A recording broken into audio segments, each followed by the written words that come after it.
এক এলাকার মধ্যে বড় লোক ছিল, বড় লোক, আরে কোটিপতি ছিল, কোটিপতি। এই কোটিপতির নাম ছিল কিফিল। কিফিল, এই যুবকের নাম ছিল কিফিল। বড় লুচ্চা ছিল, বড় বদমাইশ ছিল, বড় খারাপ ছিল, বড় খারাপ ছিল। মানুষে তার ব্যবহারে অতিষ্ঠ ছিল, অতিষ্ঠ। কিন্তু দেখা গেছে ওই কিফিলের কাছে এলাকার একজন মহিলা, আল্লাহওয়ালা মহিলা, আল্লাহওয়ালা মহিলা, কালমাওয়ালা মহিলা, ইমানদার মহিলা, মুত্তাকি মহিলা। ও বাবা, এই একজন মুত্তাকি মহিলা টাকার অভাবে, টাকার অভাবে, টাকার অভাবে তার ঘরের মধ্যে তার ভাই নাই, তার মা আছে, তার বাবা নাই, দুনিয়ার থেকে চলে গেছে। এই মেয়েটা হাঁটি হাঁটি করে বড় হয়েছে। মা ঘরের মধ্যে অসুস্থ, টাকা নাই, পয়সা নাই, ওষুধ নাই, ওষুধ নাই। কার কাছ থেকে শুনছে? এই মেয়ে শোনো, অমুক এক রাজপ্রাসাদের মধ্যে লোক আছে, বড় লোক আছে, তার কাছে যাও, যাইয়া কিছু টাকা চাও, তোমাকে দিবে। এমন দেয় না অনেক সময়, দেখি না, গেছে যা বলছে, ভাইয়া, ভাইজান, আমাকে কিছু টাকা দিবেন, আমার আম্মা অসুস্থ, আমার আম্মার আর কেউ নাই, আমি একমাত্র আছি, অল্প কিছু টাকা দিবেন। তখন বললে, হ্যাঁ দিব টাকা, কিন্তু শোনো মেয়ে, আমার মনের আশাটা তুমি পূর্ণ করবা। মেয়ে বলল, নাউজুবিল্লাহ, আমি এই আশা পূর্ণ করতে পারবো না। তার নামে তো মুসলমান। কি বলেন বলেন, এই কথা কন না কে? হ্যাঁ, এই যে নৌজওয়ান দিও, মনে করছে বুঝি এটা বুঝি, বলে না, চলে গেছে। চলে যাওয়ার পরে এখন কি করবে? করার তো কিছু দরকার।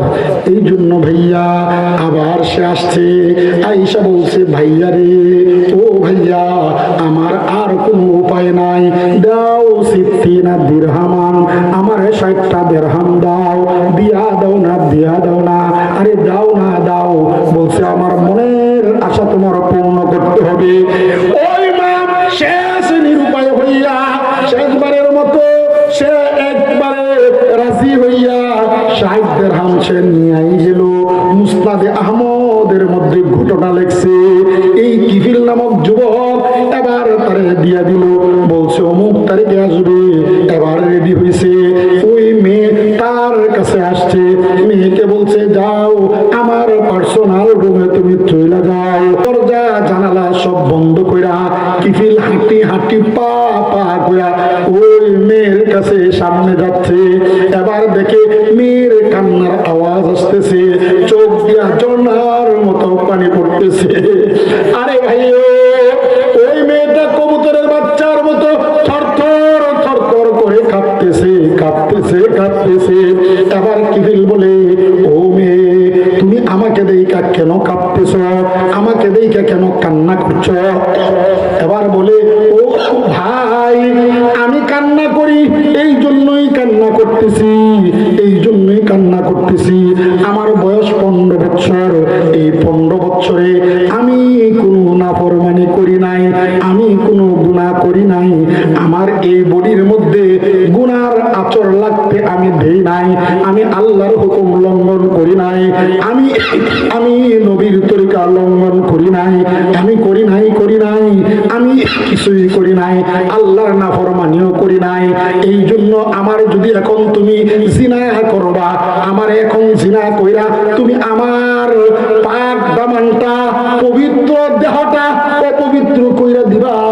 আর এই মুহূর্তে যদি আল্লাহ পাক আসমান থেকে আজরাইল পাঠায় দেয়, আজরাইল আইসা গপ করে আমাকে নিয়ে গেল, এমন অবস্থা নিয়ে গেল যে অবস্থাটা আমার শরীর তুমি নাপাক করে দিলা, আমার জাহান্নামী বানায় দিলা। এই জন্যই তো আমি কাঁদতেছি, এই জন্যই তো আমি কাঁদতেছি, এই জন্যই তো আমি কাঁদতেছি।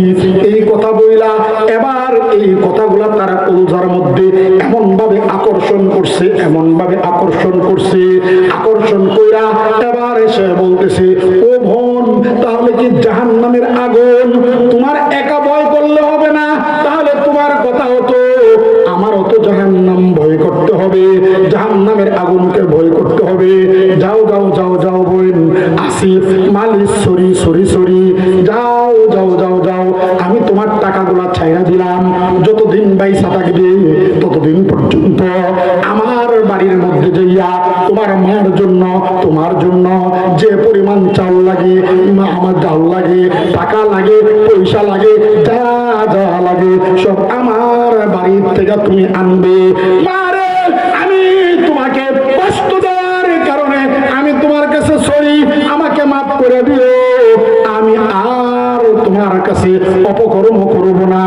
বের হইয়া গেছে, দরজার সামনে যাইয়া আসমানের দিকে দুইটা হাত উঠাইছে, উঠাইয়া বলতেছে আল্লাহ তোমার কাছে আমি তওবা করলাম, আর গুনাহ করব না, সবরের মাধ্যমে গুনাহগুলা ছেড়ে দিলাম, তওবা করলাম, আল্লাহ মাফ করে দাও। এই রাত্রেই কিফিল নামক যুবকটা যাইয়া ঘুমাইছে, ঘুমের মধ্যে হঠাৎ কইরা সে মরে গেছে।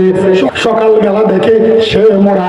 এবার মানুষ বলতেছে এই বদমাইশটা মরে গেছে।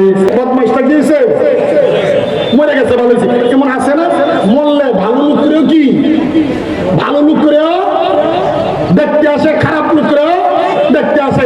এইবার কা এই চল চল চল চল চল যাই, এই বদমাইশটা মরে গেছে, বদমাইশটা মরে গেছে, ভালোই হয়েছে ভালোই হয়েছে ভালোই হয়েছে ভালোই হয়েছে, চল দেখে আসি চল দেখে আসি। এবার যখন এলাকার মানুষ সবাই গেছে, যাইয়া দেখে না না না, এই কিফিল তো সেই কিফিল, কিন্তু কিফিল তো ঘটনা অন্য ঘটাইছে। হাই হাই হাই, আলেম উলামাকে ডাইকা দিছে, ও ভাইয়া আলেম উলামারা আসো আসো আসো, এই যে কিফিলের কপালের মধ্যে কি আরবি লেখা, ঘরের দরজার মধ্যে কি লেখা, জানালার মধ্যে কি লেখা। আলেম উলামা যাইয়া বলে গাফারাল্লাহু আজ্জা ওয়া জাল্লা লিল কিফিল, এই যে এই দুনিয়ার মানুষ তোমরা এই কিফিলকে আর গালি দিও না, আর গালি দিও না, আর গালি দিও না। সে রাত্রে আল্লাহর কাছে তওবা করছে, আল্লাহ তার তওবাকে এমন ভাবে কবুল করছে, কবুল কইরা তার কপালের মধ্যে লেখা দিছে, আল্লাহ কিফিলকে মাফ করে দিছে।